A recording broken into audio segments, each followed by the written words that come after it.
million. That's currently how many people have fled Ukraine since Russia invaded less than 2 weeks ago. And in what has been called a, quote, dark historical first by the United Nations, more than 1 million of them are Ukrainian youth.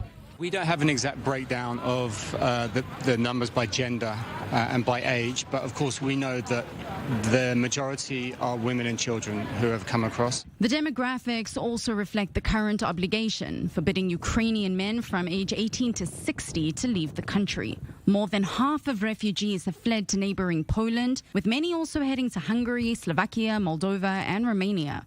The United Nations says that some 210,000 refugees have fled even further west to other European countries. But it's the unprecedented number of children that is causing grave concern in the European Union. There's a huge risk of unaccompanied children being victims of trafficking.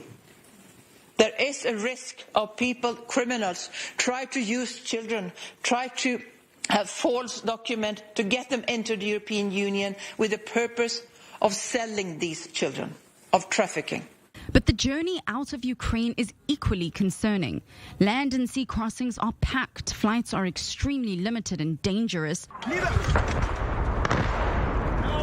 And Russia has also been accused of targeting civilians trying to escape the war. Prior to the war, Ukraine's population was one of the biggest in Europe at around 42 million people, with the elderly and children making up more than 40% of the population.